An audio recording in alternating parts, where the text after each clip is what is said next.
big week coming up.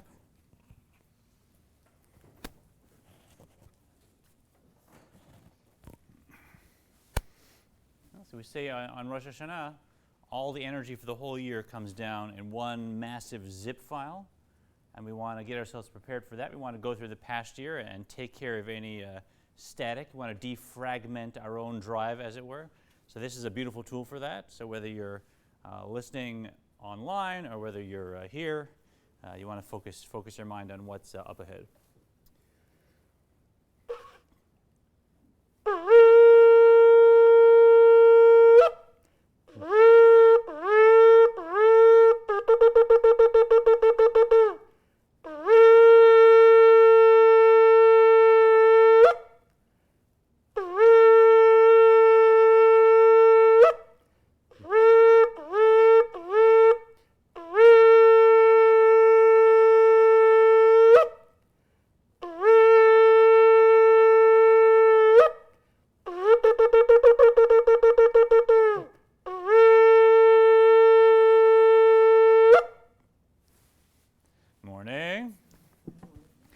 Chapter 4, anyone still, yeah, let's pass a few of those around.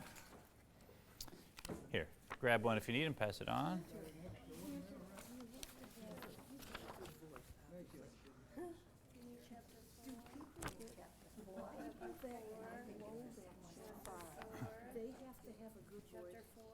I don't think it's connected to your voice. No, it's in your lips. It's a lips thing. Yeah.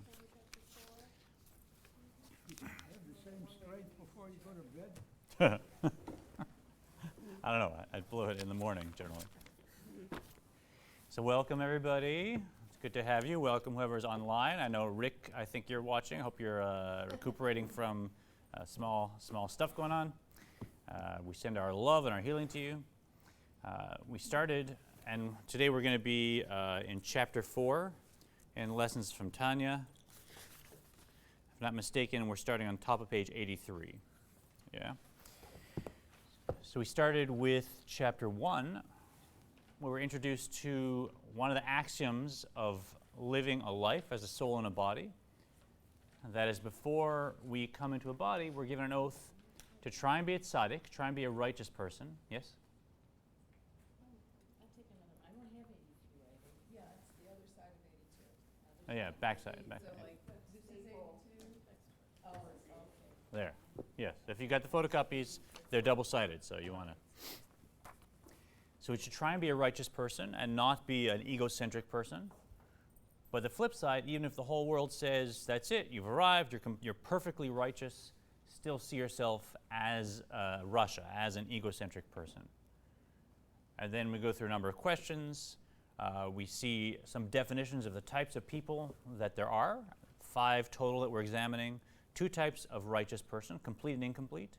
2 types of Russia, complete and incomplete. And then this Beinoni, which means the intermediate person, which is the title of this book, which is the organizing point that we're learning our user's manual of the soul, is how to be a Beinoni. What a Beinoni is, we're not quite sure yet, but it's neither Russia nor tzaddik, and has something to do with the fact, what's introduced, that we have not one soul, we have 2 souls that we're dealing with as a composite being.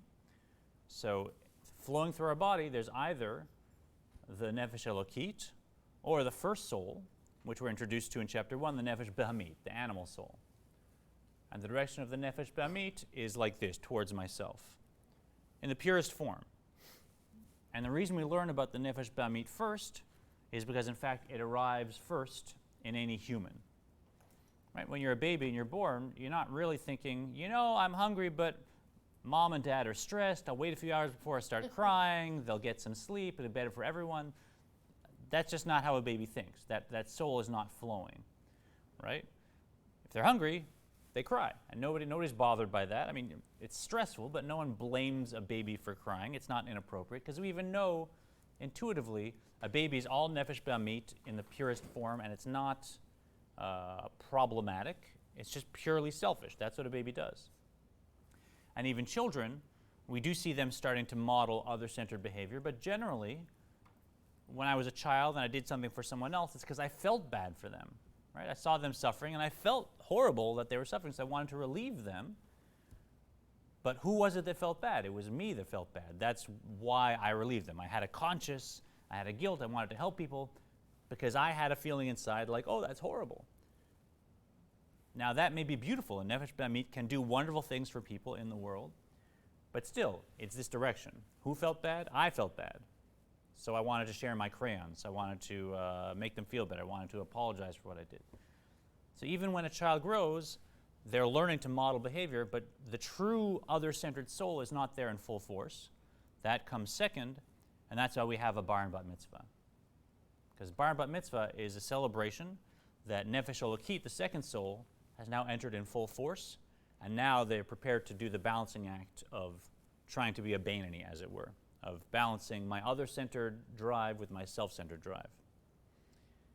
Then in chapter 2, we learned about Nefesh Elokit, what we call the divine soul, which flows outward, which is completely other-centered, and other including, of course, the Ein Sof.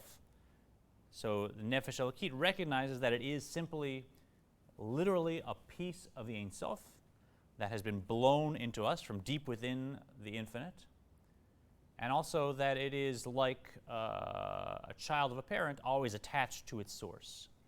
The average person, like myself, thinks about one soul. Which soul are the people talking about when they talk to you about the soul in a regular conversation or whatever? Exactly. This is actually a chidush. It's a new focus. Although it was discussed, and he's drawing it out of the Zohar, the Alter Rebbe was the first to create a technique that focuses on recognizing the two souls that we're dealing with and which soul is flowing.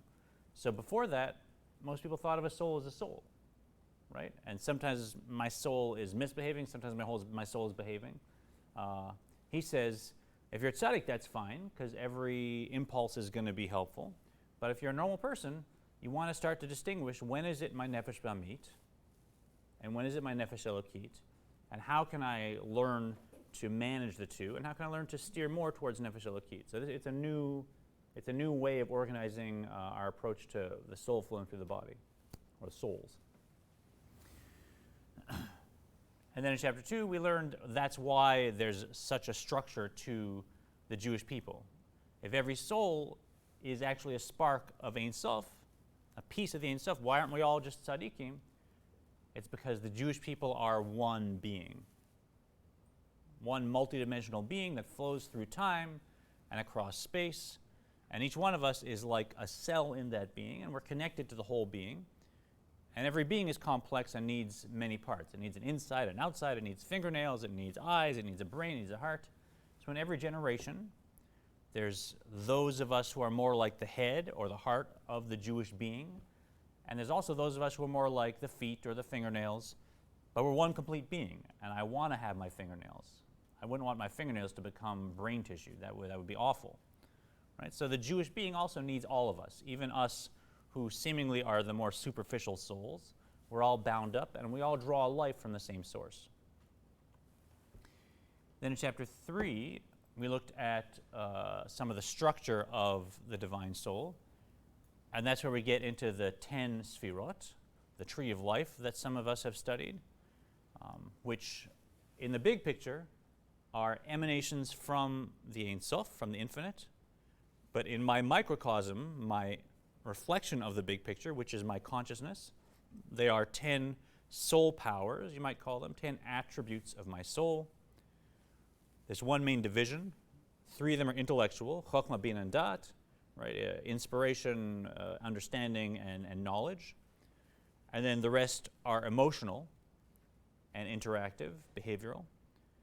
And the key piece we want to take home is that the intellectual attributes in my soul are the parents of the emotional attributes of my soul.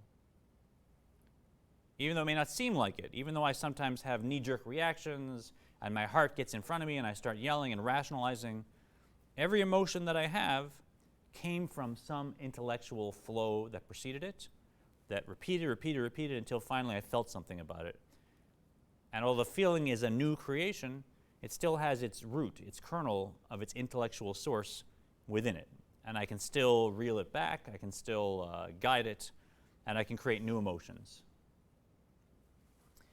And finally, in chapter 4, we learned about another aspect of the souls, and that is the 3 garments of the souls. And those are action, so moving stuff around, walking around, anything that you're dealing with the physical world tangibly. Speech, which is a way for the soul to manifest and communicate to those around us. And thought, which is the way the soul communicates to my conscious self. Right? So thought is the way my soul communicates to my conscious self internally. Those are the 3 garments. And we say they are garments, which means a number of things. I can take them off and put them on whenever I feel like. Right? They're not me, they're just my behavior. It means that on the one hand, like any manifestation, they reveal who I am, but they also conceal, in a more deeper sense, who I am. Just like our clothing, we're basically looking at clothing with some hands and faces in the room. We don't get confused and think those aren't the people, it's just the clothing. So we're being hidden by our clothing. But also, if we didn't have clothing, we wouldn't have walked into the room. Right? Clothing allows us to actually present ourselves. Same thing with the garments of the soul. Thought, speech, and action. We can change it, take it off, put it on. It allows us to actually reveal ourselves to others, but also it's concealing what our soul really is, which on a deeper level is the 10 attributes, etc. And then the second, quite complex piece is the soul is a living being. Like every living being, it has a structure. And that structure couples with the structure flowing out of the Ein Sof. Right? Not by accident, by design, because it came from the Ein Sof. So like every cell in our body has the same DNA, if it's healthy, as the first zygote, as the first cell, our soul has the mirror structure of the light coming from the Ein Sof. And the light from the Ein Sof has 613 organs, as it were, parts, right? It's divided into limbs and vessels, just like we have organs and then vessels where the blood flows through.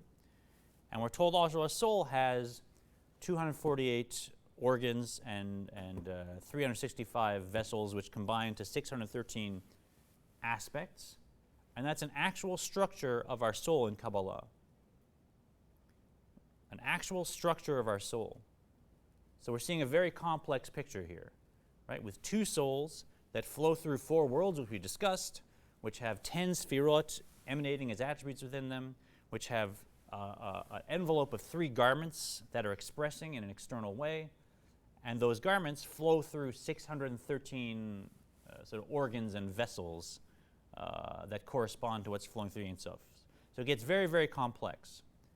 But it's a living being, so what we're looking at is actually has the same complexity as our physical bodies or as any living being, and that's why. Yes? When they talk about the Jewish people as being one being, Yeah? are they including people yet to come and people who were?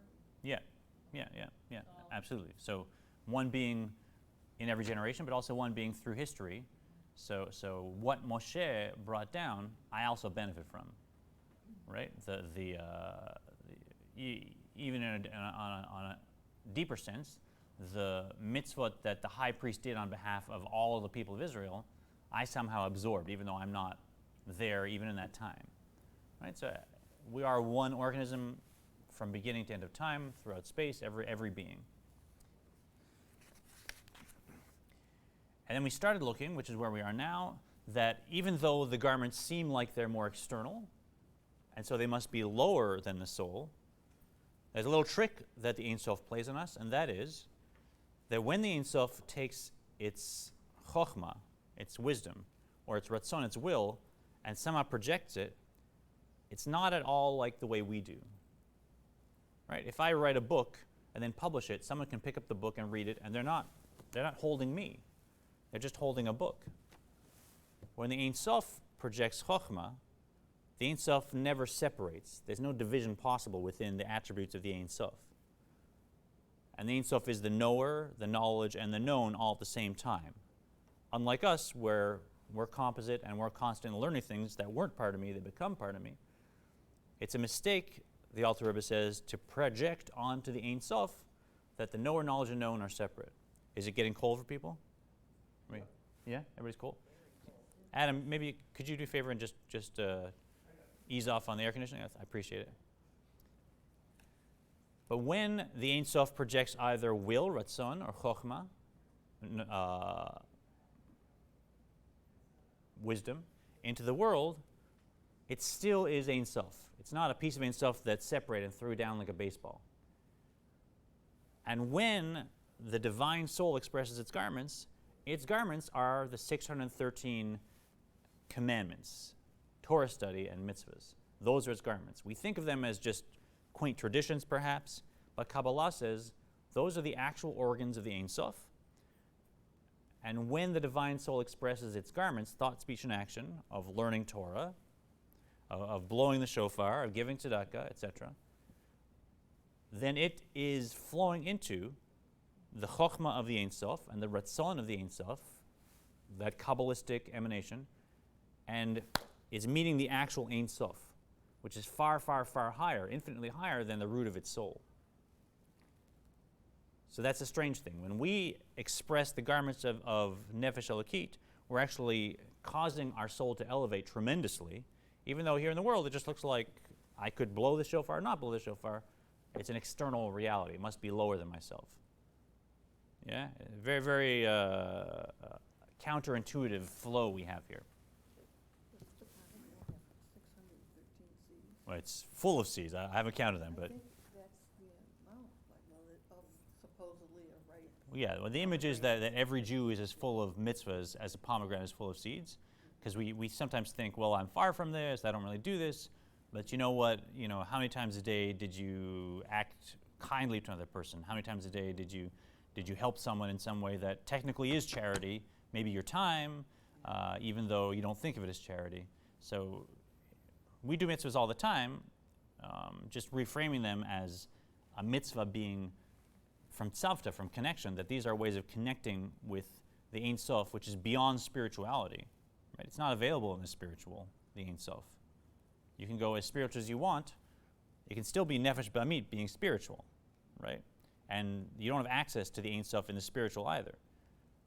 But when you do a mitzvah, boom, all you have to do is reframe it and say, this is the vehicle through which I can contact the essence of the Ein Sof itself, and then something completely different can be happening. It was happening anyways, Kabbalah says, but now I can get a sense of an inner flow, an inner knowing about it.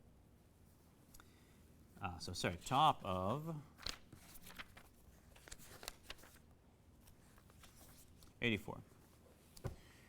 ואף דהקדוש ברוך הוא נקרא אין סוף לגדולתו אין חקר ולית מחשבה תפיסה וכלל. Jack, why don't you start us off? Nevertheless, Although the Holy One. Yeah. Yeah. Although the Holy One, blessed be He, is called the Ein Sof, infinite, and His greatness can never be fathomed, and no thought can apprehend Him at all. Everybody see where we are? Everybody with us? Yeah, so now he presents a question. Hold on, didn't we say the Ein Sof's thoughts are not like our thoughts? You can't search and find the Ein Sof. How suddenly are we grasping the essence of the Ein Sof? What's going on? Right? This is a clear question. V'chein b'ritzono v'chokhmato. Let's go around. Which one? Second one down. And so are also his will and his wisdom, infinite and unfathomable. Excellent. K'dichtiv ein cheker litvunato. As it is written, there is no searching of his understanding. Right, so what's this business about encountering divine chokhmah? If you say there's no way to even search for God's understanding, let alone find, you can't even search for it. Uchtiv hacheker Eloh timtza, uchtiv ki lo machshvotai machshvotechem. And it's also written, when you will search to understand God, will you find. And it is further written, for my thoughts are not like your thoughts, says God to man. Thus, Human thought is incapable of grasping divine thought. How then can it be said that in understanding Torah, man grasped God's wisdom? To this, the Alter Rebbe answers that God clothing it in the physical terms and objects of Torah and its commandments, so that it might be accessible to human intelligence, in order that man may thereby be united with God. Right, so the number of quotes the Alter Rebbe brings gives you a sense of how important this question is to him, right? And here he brought 1, 2, 3, 4, 5 quotes, right? So this is a big question he wants us to look at. He says, look at all these sources that say this should be impossible. You can't get chokhmah. You can't think God's thoughts. You can't search and find God. It's not like that. So what is this business about, Torah mitzvahs? That is encountering the essence of the Ein Sof. And one way of looking at it, we'll see.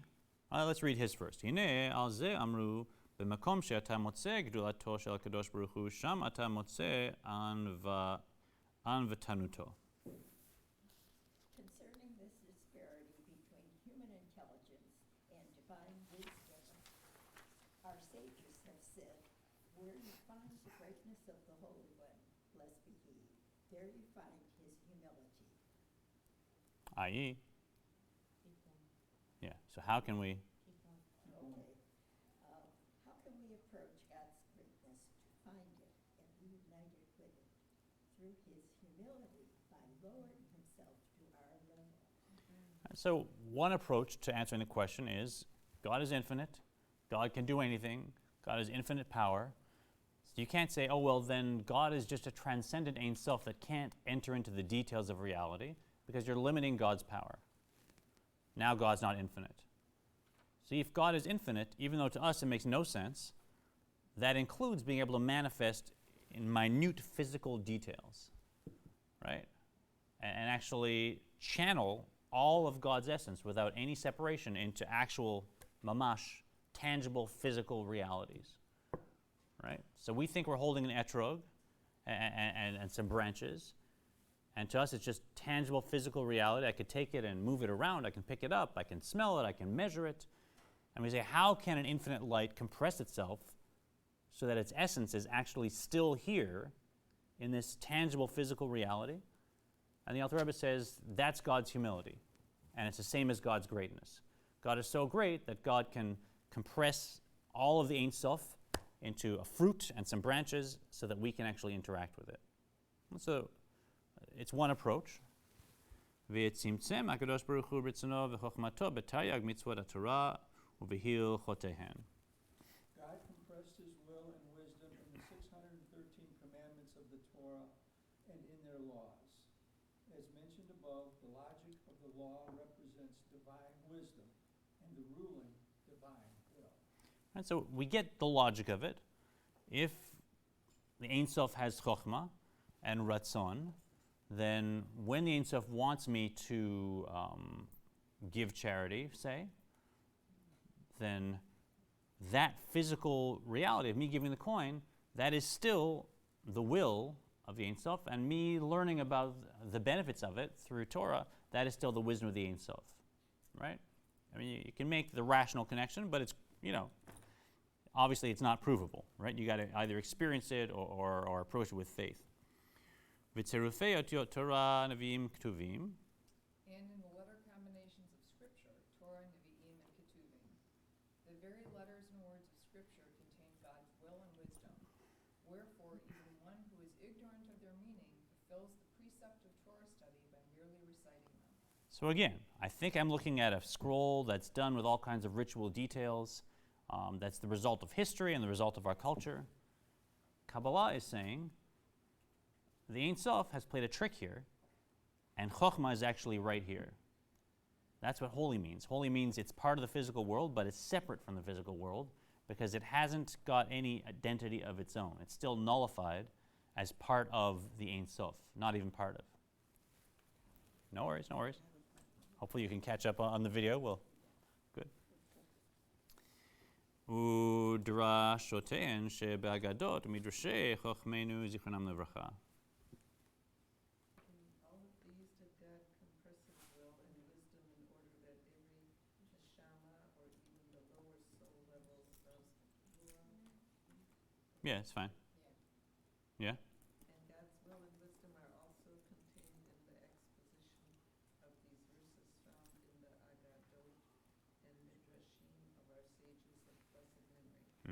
So not just the 5 books of Moses in the Torah, but that extends out every time there's another book, every time there's another commentary that's part of our tradition. That all also is considered not separate from Chokhmah the Ein Sof. It's all knowledge, knower, known all at the same time. So if you're looking at something the Ein Sof thought, so to speak, something that's part of the intellectual world of the Ein Sof, it still is Ein Sof. Right? The Ein Sof knows anything by knowing itself. There's nothing external to the Ein Sof. So when the Ein Sof knows, oh, my child had a Torah portion on this day and read this and taught about this, the Ein Sof knows that by knowing itself, not by knowing something new, something novel that the world came up with, that the Ein Sof was surprised at. So any knowledge the Ein Sof has, it's actually of itself without any compartmentalization, without any divisions. Yeah? So whatever it is you find in the Agadah, we think we're hearing just some piece of intellectual information, but by Kabbalah, that is how a soul encounters the essence of the Ein Sof. בכדי שכל הנשמה או רוח ונפש שבגוף האדם תוכל להשיגן בדעתה. In all these begat breaths, his will and wisdom in order that every neshama, or even the lower soul levels of Ruach and Nefesh, situated as they are in the body, will be able to grasp them with its intellect. Right? And if you go on this journey for a little bit each day, and if you approach any of the mitzvahs that we do at temple, not as beautiful Jewish traditions that I feel good about, that make me be a better person, but instead, if I say these are, from Tzavta, they're connecting points for the Ein Sof. This is the way that my soul can actually encounter the Ein Sof. It's quite beautiful, because a soul cannot get near the Ein Sof when it's in heaven. A soul is just seeing the light from the Ein Sof, radiation from the Ein Sof. Right? And even that light would dissolve the soul if not for certain tools that it gets from living a life. But to get near the Ein Sof, that'd be like me, as we're going to see, trying to fly into the sun. Right? It's just not possible. I can only enjoy sunlight from far away. But the body, it can actually interact with these substances in a tangible way. I can eat food with a blessing, I can give a coin, I can wear a talis, I can wrap myself in tefillin, I can go into the mikveh here at Temple Israel, whatever it is. The soul can't get close to Ein Sof, but a body can fully interact with and be very intimate with the physical aspects that are called the mitzvot in a lifetime on earth. So that's the only way a soul, through a body, can actually now touch and encounter the essence of the Ein Sof, is because these mitzvot, although they look like they're just part of the world, they came down without being disconnected. And it kind of gets to another explanation for how this is possible. When we say you can't think like God thinks. So how is it that God's thought could be right here in what we're learning? How is it that God's will could be right here in a shofar? And that is how a soul, versus how the mitzvahs flow down through the Seder Hishtalshalut, the chain of creation that we looked at a few times with the 4 worlds and the light and everything's flowing from one world to the next, yes? When a soul flows down through creation and suddenly pops out at whatever level it's at and flows through a body, it's affected by its descent. Right? We all understand when we're a soul in heaven that everything is much clearer, spiritual joy is much, much more intense, oneness is much more palpable, spiritual light is the main reality, physicality is something we barely can relate to as a soul, right? But when the soul comes down through the 4 worlds and finally pops out in one world, it's been affected, and its conscious self is coarser, is denser. It's not aware of spirituality. It's not even aware of its own root sometimes. So the further a soul gets into the world, the more it changes, and the less it is like its source consciously. The mitzvot, if you look at it, it's actually the opposite. Right? Because when Ein Sof thinks of a mitzvah, you name a mitzvah that you love, what is it? Lighting candles. When the Ein Sof thinks about lighting candles, does the Ein Sof think about spiritual candles being lit by an angel? Will that do it? Is that what the Ein Sof thought of? Did the Ein Sof think of the kabbalistic source of the candles and what it'll be? No. The Ein Sof thought physical candles, physical light, a physical hand, and it'll create actual heat and light. That is what a mitzvah is. So as the mitzvah comes closer to the physical world, it gets closer and closer to its original source, not further and further. And if it doesn't become a physical candle, if the candle is created and the matches are there and the time for lighting comes and us, the partner in creation, decides, you know what, I'm going to read a book instead, or I'm going to go to see a movie or whatever, then it hasn't actually reached its initial source. Right? So mitzvah, as it comes down, gets closer and closer to the ratzon of the Ein Sof, whereas a soul, when it comes down, gets further and further. It's kind of another way of framing why it is, as we're learning, that the garments of the divine soul are actually much, much higher than the divine soul. And it's through expressing the garments of the divine soul, that means intellectual focus on our tradition as Torah study or whatever, speaking, reading, a bar mitzvah chanting here at Temple Israel on Shabbat, and actually doing, right? Going out and building a sukkah. When we do that, we're actually touching the essence of the Ein Sof, because those mitzvot got closer and closer to their source until when they arrived in the physical, that actually was the initial source in its purest form. Knock, knock. Who's that? Bar. Ah, sorry, we came with a joke in the. I was going to use it on holidays, and my wife said, you have to say it's a joke, or they won't know to say who's there. I guess that's true. Is that true? That was a good joke, eh? In our choir rehearsals, the conductor last year would tell jokes every 2 minutes, every time a new piece. He'd say, we'd have ma tofu, and he'd say, I had my breakfast, but someone stole my tofu. So I'm trying to get the new choir director to go into that flow. My choir appreciates it. There you go. So going on at the bottom of 84, ולקיימן כל מה שאפשר לקיים מהן במעשה דיבור מחשבה. And in order that in the nefesh or ruach or the shama, fulfill them as far as they can be fulfilled in action, speech, and thought. Right, so there's degrees. We can do something most of the time or all the time. We can do it occasionally. We can do it with real focus. We can do it kind of in a distracted way. So there's levels and degrees to which we can engage in this, and it's a skill. It's a power that you can learn and increase over a lifetime. ועל ידי זה תתלבש בכל 10 בחינותיה בשלושה לבושים אלו. Thereby clothing itself with all its 10 faculties in these 3 garments of the thought, speech, and action of Torah and mitzvah. So that's what's happening. I think I'm teaching my kids to eat matzah on Passover. In fact, what I'm modeling is that the 10 garments of the soul can enclose themselves in the essence of the Ein Sof by expressing their garments, thought, speech, and action, Torah and mitzvahs, right? It sounds so simple, but to actually project that for your kids, to actually reframe and say, this is the way that our soul path reaches that essence.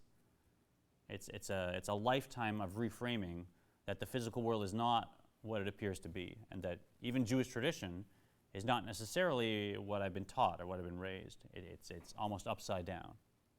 Yeah? But if you can get that flow moving in your mind, change your emotions to match that, then spiritual growth can become a beautiful, beautiful pathway. And here's a beautiful image that I come to often that really encapsulates a lot of it. ולכן נמשלה התורה למים. מהמים יורדים ממקום גבוה למקום נמוך. Therefore, has the Torah been compared to water, for just as water descends from a higher level to a lower level, the water which reaches the lower level is the same water that left its source within the higher level. Unlike light, for example, which also travels from its source, but in whose case it is not the source, the luminous body, itself it. And unlike intellect, which can also be communicated from one person to another, but in whose case, too, it is not the source, the teacher's mind itself that transmits itself to the lower level, the student's mind, but only the idea, a product of the source. All right, so if you're watching on video, that's the English on page 85 under higher level to a lower level. Worth reading. The water which reaches the lower level is the same water that left its source within the higher level, unlike light. So have a look at that paragraph. So we're comparing light to water. And in this case, light is, let's say, spirituality, which is amazing. We love spiritual moments. We love encountering spiritual worlds. We love recognizing the spiritual aspects of our soul. So let's say light in this conversation is spirituality, and water is Torah, right? Divine Chokhmah, water is Torah. So what are some differences between water and light? Let's leave these examples. Let's just brainstorm ourselves. Light versus water, name any difference. Density, exactly. Torah is dense, is palpable. Water is dense and palpable. I can touch it, I can pick it up. Light, it's not even there. Your hand goes through it, right? So light, spirituality, you can kind of reach for it, but water has density. You can measure, pick it up, etc. Beautiful. What else? Candles burn out. Okay. Yeah, candles burn out. Light, you know, comes from a source, and that source may extinguish, whereas water, if it's there, it's there. Okay. Yeah. What else? How we relate to it, how it affects us. What do you do with light? What do you do with water? Anything. Water is vital to our ability to live. I think we can get along without light, but we can't get along without water very well. Very nice. I like that. Okay, so we said water is essential for life and survival. Light, you can get along without for really a long time. It might not be nice, it might not be healthy, but if I'm trapped underground in a cave with no light, that's not life-threatening, whereas if I'm in a desert with no water and plenty of light, that is life-threatening. So really, between water and light, it's water that is more important for life on a regular basis. Light, if you go a long time without and you come out, you can start enjoying it again relatively unscathed. Very nice. Anything else? What do you do with light? What do you do with water?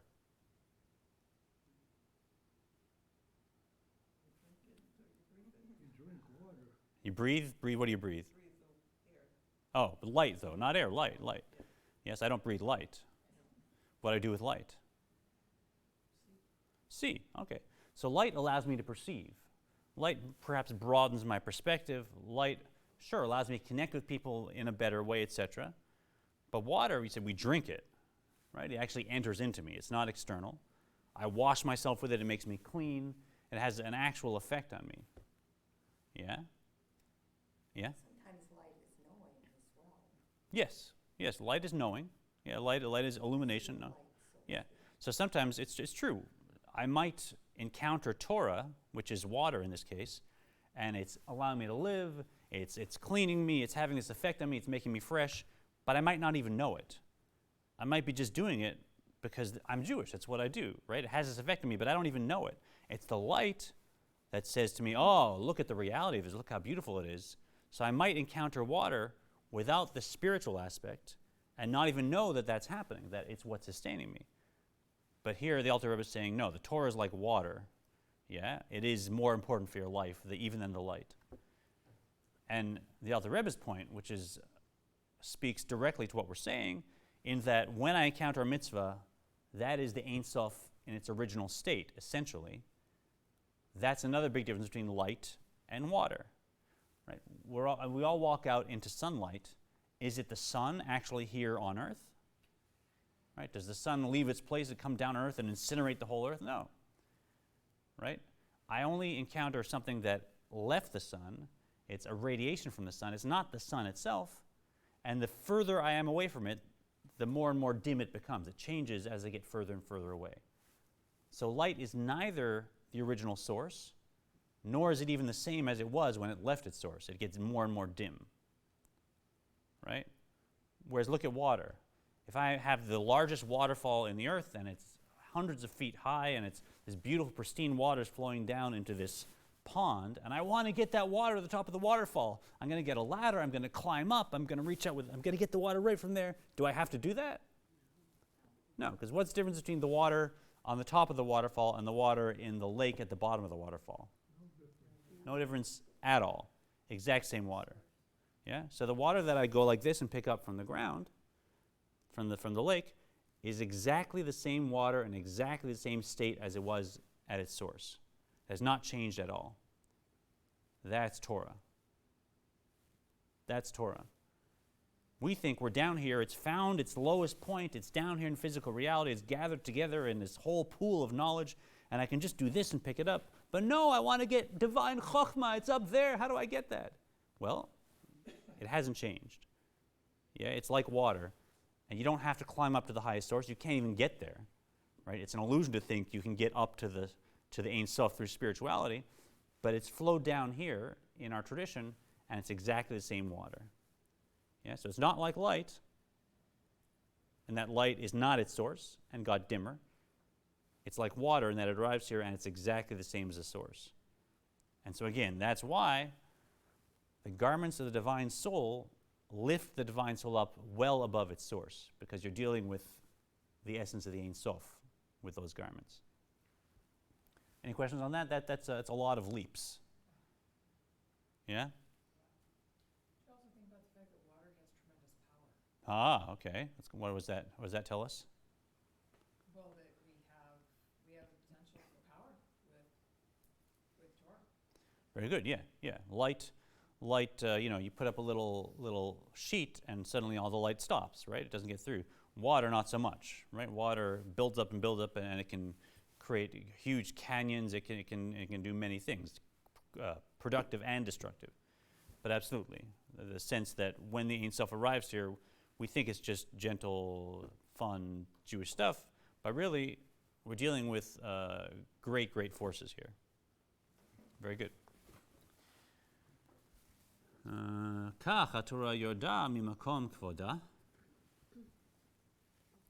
Yeah. Just as we find in the analogy of water, so has Torah descended from its place of glory, the lofty spiritual plane which is its source. So as we discussed, shehi ritzono mechachmato yiparech v'oraita v'kudsha b'richu kula achad v'leit machashava tfisa v'klal.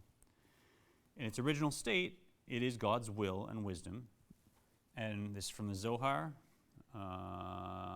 Torah is one and the same with God, whom no thought could apprehend at all.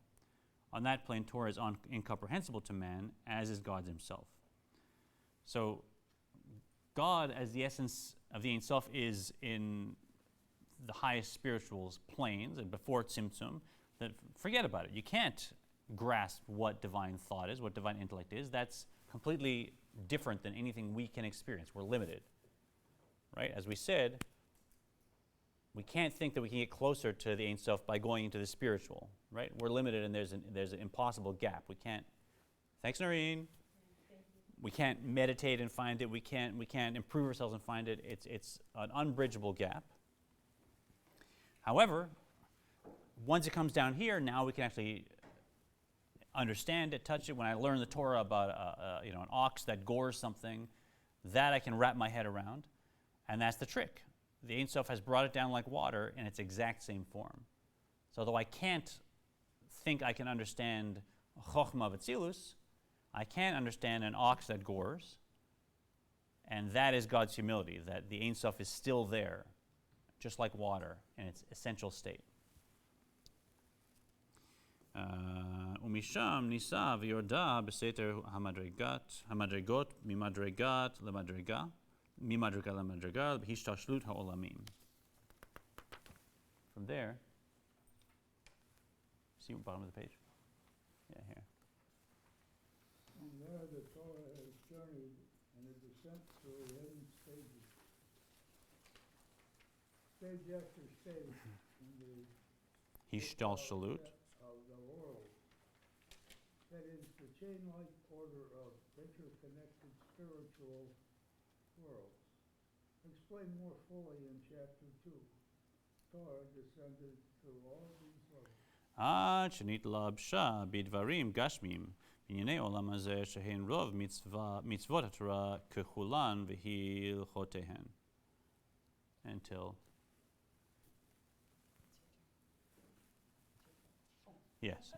I'm sorry, I was reading something beforehand. Good. So on 86, until. Until it clothed itself in material matters and things of this corporeal world, which comprise nearly all the Torah's commandments and their laws. And going on, nearly all the mitzvot. Sure. Nearly all the mitzvot involve material objects. Tzitzit are made of wool, tefillin of leather, and so on.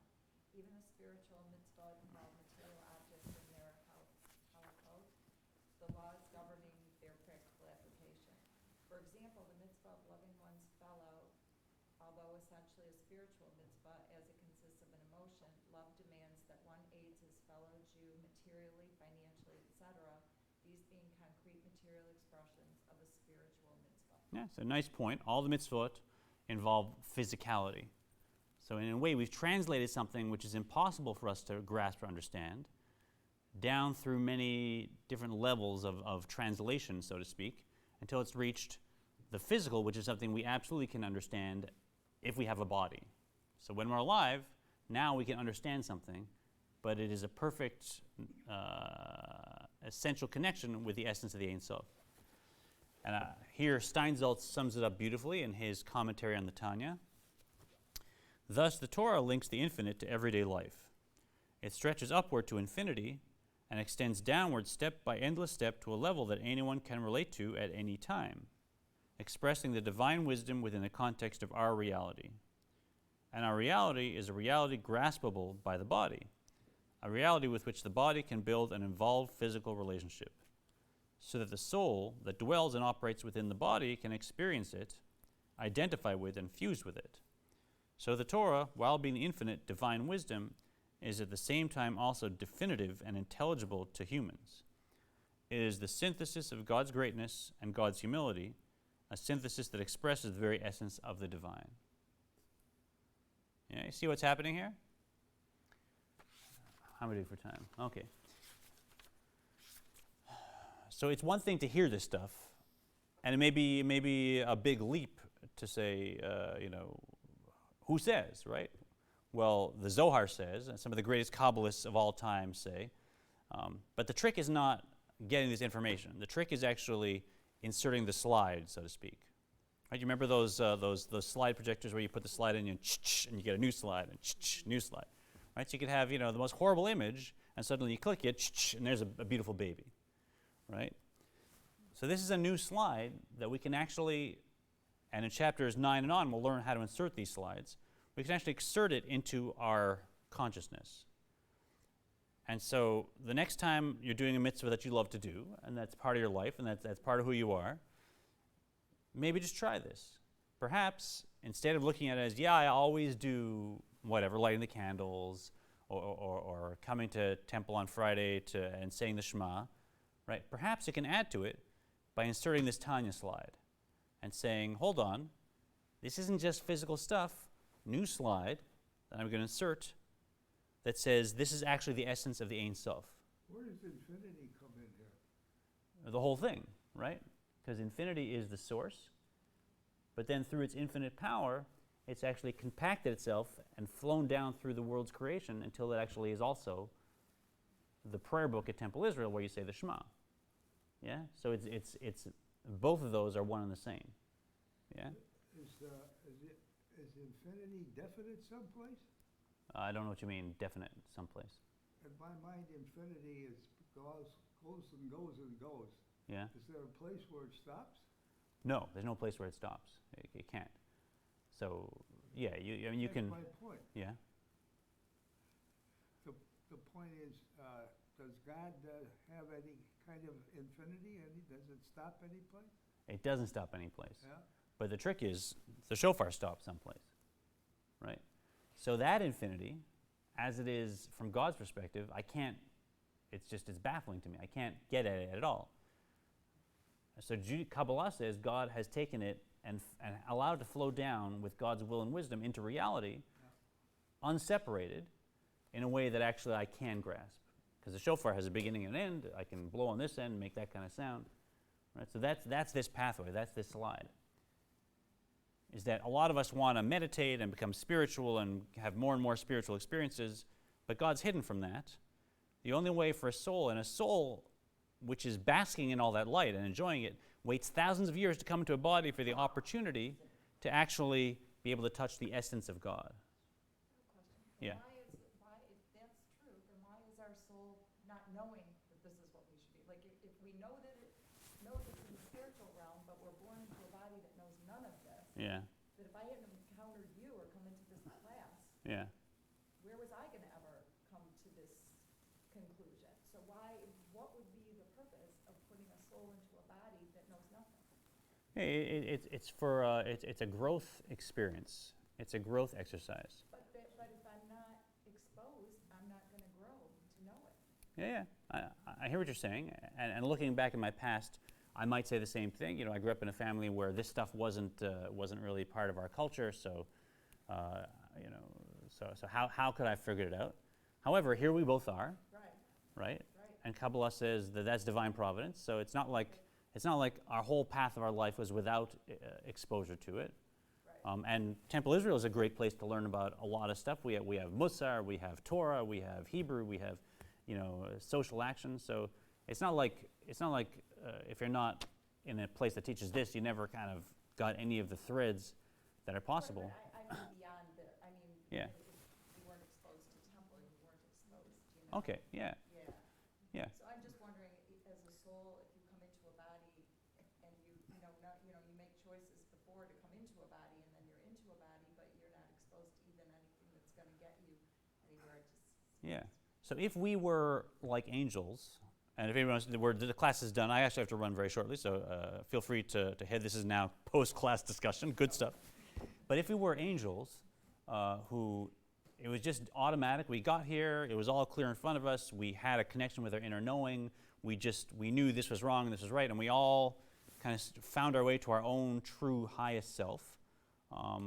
Then what would be the value of life, right?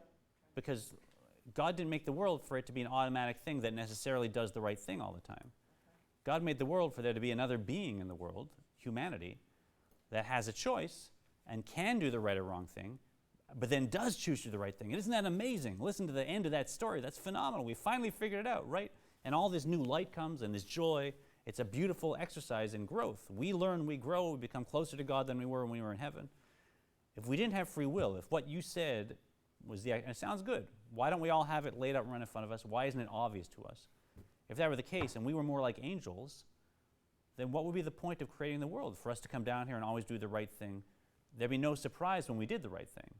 There'd be no growth, at least on a quantum leap level, when we did the right thing. That was who I was. It was automatic.